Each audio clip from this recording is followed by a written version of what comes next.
Everyone, आप सभी का स्वागत है। तो चलो आज के क्वेश्चन स्टार्ट करते हैं। देखो, जो भी मैं क्वेश्चंस कराऊंगी आपको अपना स्कूल कमेंट सेक्शन में कमेंट करना है। पहला क्वेश्चन है कि समिति की सिफारिश के आधार पर रेलवे बजट आम बजट से अलग हुआ था। ऑप्शंस है एकवर्त समिति, सेनगुप्ता समिति, स्वामीनाथन समिति, रेखी समिति। इसने पूछा है कि समिति की सिफारिश के आधार पर रेलवे बजट को आम बजट से अलग किया जाता है। अगर मैं हाल की सिचुएशन बताऊं तो रेलवे बजट और आम बजट एक ही आते हैं। कब से आने लगे हैं? जब से मोदी सरकार आई है, जब से मोदी गवर्नमेंट आई है तब से फिर से एक हो गए हैं। लेकिन उससे पहले जो ये अलग अलग आते थे, रेलवे बजट और आम बजट। अब इसने पूछा है वो अलग हुए कब थे। ठीक है, सो वो हुए थे एकवर्त कमेटी की रिकमेंडेशन पे।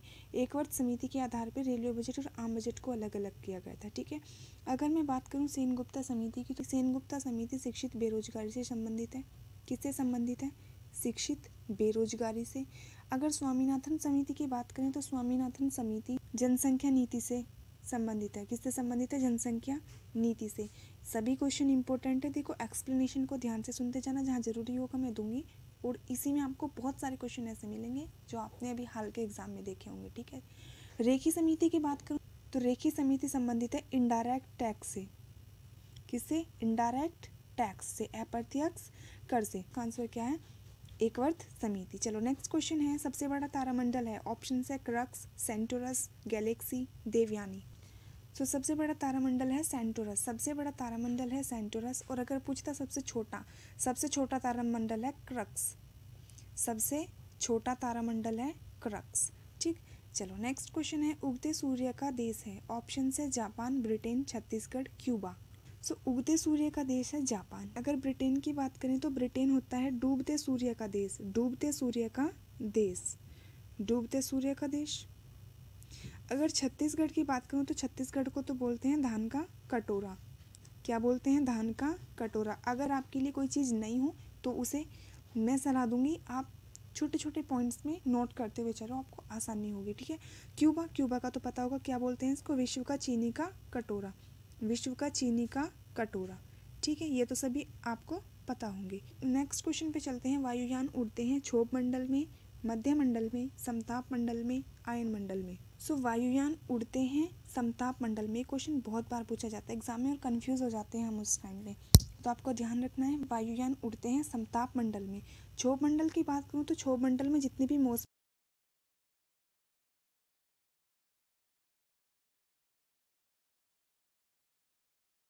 संबंधित घटनाएं होती हैं। ठीक, और आयन मंडल की बात करें तो आयन मंडल में जितने भी हमारे रेडियो, मतलब जो हमारे संचार के साधन होते हैं, वे आयन मंडल में। उल्का पिंडों से संबंधित मध्य मंडल में, मौसमी घटना से संबंधित क्षोभ मंडल में, और वायुयान से संबंधित किस में होता है? समताप मंडल में। नेक्स्ट क्वेश्चन है, श्वेत रक्त कणिका को कहते हैं। ऑप्शन है ल्यूकोसाइट, इरिथ्रोसाइट, प्लेटलेट्स, हीमोग्लोबिन। श्वेत रक्त कणिका को बोलते हैं ल्यूकोसाइट। और अगर वो पूछता लाल रक्त कणिका को क्या कहते हैं, तो लाल रक्त कणिका को कहते हैं इरिथ्रोसाइट। मतलब RBC erythrocyte, WBC leucocyte. Next question है, राष्ट्रीय ध्वज के निर्माता है पिंगली वेंकैया, श्यामलाल गुप्त पार्षद, रविंद्रनाथ टैगोर, बंकिम चंद्र चटर्जी। राष्ट्रीय ध्वज के निर्माता है पिंगली वेंकैया। राष्ट्रीय ध्वज को हमने एक्सेप्ट किया था 22 जुलाई 1947 को। कब? 22 जुलाई 1947 को। अगर बात करें राष्ट्रीय ध्वज, तिरंगे की जो लंबाई और चौड़ाई का अनुपात होता है वो होता है 3:2। कितना होता है? 3:2। श्यामलाल गुप्त पार्षद ने क्या किया था? झंडा गीत लिखा। झंडा गीत क्या है हमारा? विजय विश्व तिरंगा प्यारा।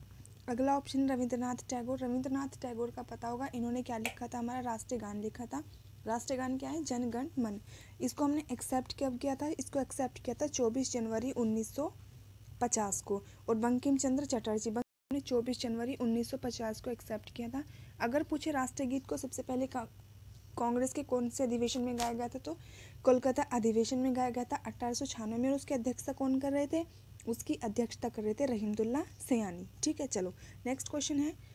इसका आंसर पता चल गया होगा, क्या राष्ट्रीय ध्वज के निर्माता? पिंगली वेंकैया। नेक्स्ट क्वेश्चन है, राष्ट्रगीत का अंग्रेजी अनुवाद किया था। मतलब राष्ट्रगीत को इंग्लिश में किसने ट्रांसलेट किया? ऑप्शन है अरविंद घोष, आरिफ मोहम्मद खान, पंडित ओमकारनाथ ठाकुर, बंकिम चंद्र चटर्जी। राष्ट्रगीत का अंग्रेजी में अनुवाद किसने किया? अंग्रेजी में अनुवाद किया इसका अरविंद घोष। अगर पूछा राष्ट्रगीत का उर्दू में किसने अनुवाद किया तो वो किया आरिफ मोहम्मद खान। पंडित ओमकारनाथ ठाकुर की बात करूं तो इन्होंने सबसे पहले राष्ट्रगीत को गाया था। राष्ट्रगीत को सबसे पहले गाने वाले कौन है? पंडित ओमकारनाथ ठाकुर। और इसकी धुन किसने बजाई थी? जदुनाथ भट्टाचार्य ने बजाई थी। सबसे पहले गाने वाले पंडित ओमकारनाथ ठाकुर। किसको गाने वाले? राष्ट्रगीत को गाने वाले। सबसे पहले राष्ट्रगीत की धुन को बजाने वाले जदुनाथ भट्टाचार्य।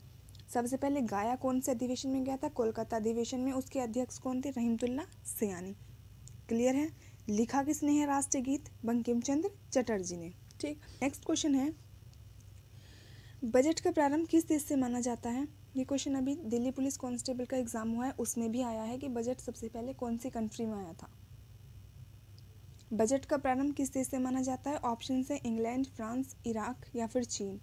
तो किस देश से माना जाता है? इंग्लैंड से। बजट का प्रारंभ इंग्लैंड से माना जाता है। सबसे पहले देखो दो क्वेश्चन बनते हैं। अगर पूछते हैं बजट शब्द का प्रयोग सबसे पहले किसने किया तो फ्रांस ने किया। अगर पूछते बजट शब्द का प्रयोग सबसे पहले किसने किया? फ्रांस ने किया।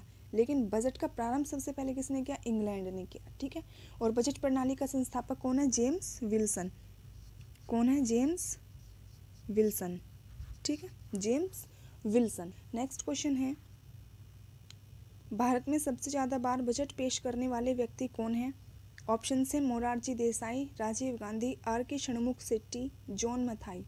सबसे ज़्यादा बार बजट पेश करने वाले हैं मोरारजी देसाई। टोटल कितनी बार बजट पेश किया इन्होंने? 10 बार। कितनी बार बजट पेश किया? 10 बार। ठीक। राजीव गांधी की बात करूं तो राजीव गांधी ने शून्य आधारित बजट पेश किया। शून्य आधारित बजट पेश करने वाले कौन है? राजीव गांधी। R.K. षणमुख शेट्टी, R.K. षणमुख शेट्टी ने क्या किया है? इन्होंने स्वतंत्र भारत का पहला बजट पेश किया था। कब? 26 नवंबर 1947 को।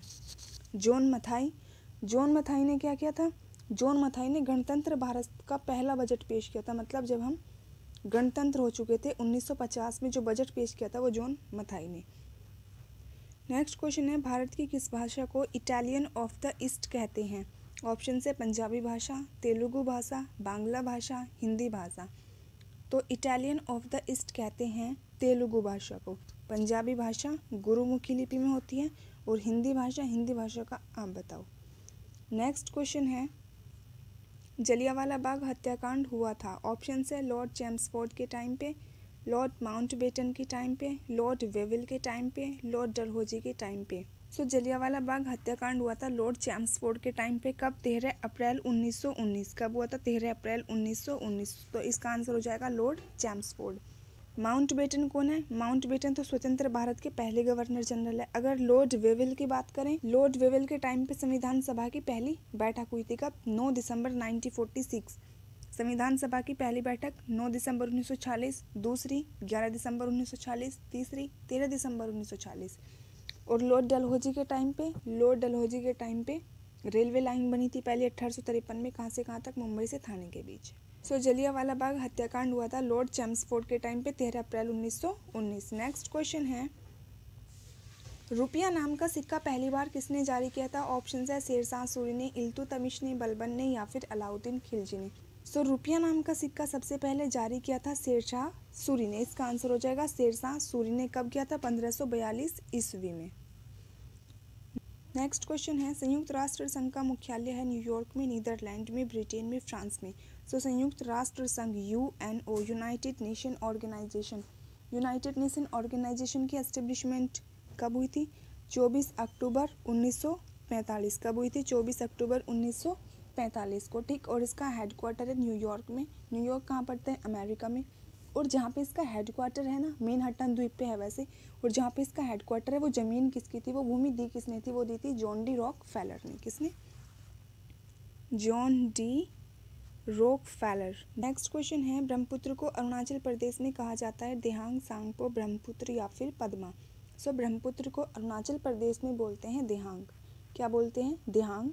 अगर सांगपो की बात करूँ तो ब्रह्मपुत्र को सांगपो कहाँ पे बोलते हैं? तिब्बत में। तिब्बत में ब्रह्मपुत्र को सांगपो बोलते हैं। ब्रह्मपुत्र कहाँ पे बोलते हैं? ब्रह्मपुत्र नदी को ब्रह्मपुत्र बोलते हैं असम में। कहाँ पे? असम में। और पद्मा, पद्मा तो गंगा का नाम है। कहाँ पे बोलते हैं गंगा नदी को पद्मा, कहाँ बोलते हैं बांग्लादेश में। कहाँ पे? बांग्लादेश में। पता होना चाहिए, इजी क्वेश्चन है बट कंफ्यूजिंग है। नेक्स्ट क्वेश्चन है पंजसीर घाटी स्थित है अफगानिस्तान में, पाकिस्तान में, चीन में, मलेशिया में। सो पंजसीर घाटी पड़ती है अफगानिस्तान में। कहाँ है पंजसीर घाटी? अफगानिस्तान में। नेक्स्ट क्वेश्चन है अ सेक्युलर एजेंडा के लेखक हैं। ऑप्शन से अरुण शौरी, अरुंधति रॉय, सौरभ गांगुली, राहुल द्रविड़। सो अ सेक्युलर एजेंडा के लेखक हैं अरुण शौरी। नेक्स्ट क्वेश्चन है मनसबदारी प्रथा चलाई बलबन ने, अकबर ने, लॉर्ड हॉर्डिंग ने, इल्तुतमिश ने। सो मनसबदारी प्रथा स्टार्ट करी थी अकबर ने। नेक्स्ट क्वेश्चन है मुंबई से थाने के बीच चलने वाली पहली रेल का नाम क्या थी? मुंबई से थाने के बीच चलने वाली पहली रेल का नाम क्या था? जो मुंबई से थाने के बीच में पहली रेल चली थी उसका नाम क्या था, ये पूछा है। ऑप्शन से white beauty, black beauty, blue beauty या फिर कोई नहीं। पहली बात, मुंबई से थाने के बीच में रेल चली थी। पहली रेल किसके टाइम पे? डलहौजी के टाइम पे। कब चली थी? 16 अप्रैल 1953 को। कब? 16 अप्रैल 1953 को। सो उसका नाम क्या था? उसका नाम था ब्लैक ब्यूटी। चलो नेक्स्ट क्वेश्चन है भिलाई इस्पात संयंत्र की स्थापना किस देश की सहायता से की गई थी? ऑप्शन से पूर्व सोवियत संघ, ब्रिटेन, स्विट्जरलैंड, जर्मनी। भिलाई इस्पात संयंत्र की स्थापना हुई थी पूर्व सोवियत संघ की सहायता से। ठीक, भिलाई कहाँ पड़ता है? ये वर्तमान टाइम में छत्तीसगढ़ में पड़ता है। ब्रिटेन की बात करूँ तो ब्रिटेन की हेल्प से लगाया था हमने हिंदुस्तान स्टील लिमिटेड। क्या लगाया था? Hindustan steel limited. लेकिन कौन सा? दुर्गापुर वाला। और दुर्गापुर कौन सा? वेस्ट बंगाल वाला। ठीक। स्विट्जरलैंड की सहायता से लगाया था हमने हिंदुस्तान मशीन टूल्स। कहाँ पे? बेंगलोर में। और जर्मनी की सहायता से भी हमने हिंदुस्तान स्टील लिमिटेड ही लगाया था, लेकिन राउरकेला वाला। और ये राउरकेला कहाँ पड़ता है? उड़ीसा में। कहाँ पड़ता है? उड़ीसा में, ध्यान रखना। ठीक, ब्रिटेन से कौन सा? दुर्गापुर वेस्ट बंगाल वाला। और जर्मनी की सहायता से राउरकेला उड़ीसा वाला। ठीक। नेक्स्ट क्वेश्चन है सबसे पहले मनोरंजन कर किस राज्य ने लगाया था? सबसे पहले मनोरंजन कर किस राज्य ने लगाया? बंगाल, उत्तर प्रदेश, झारखंड, उड़ीसा। सो सबसे पहले मनोरंजन कर लगाया था बंगाल ने। किसने लगाया था? बंगाल ने।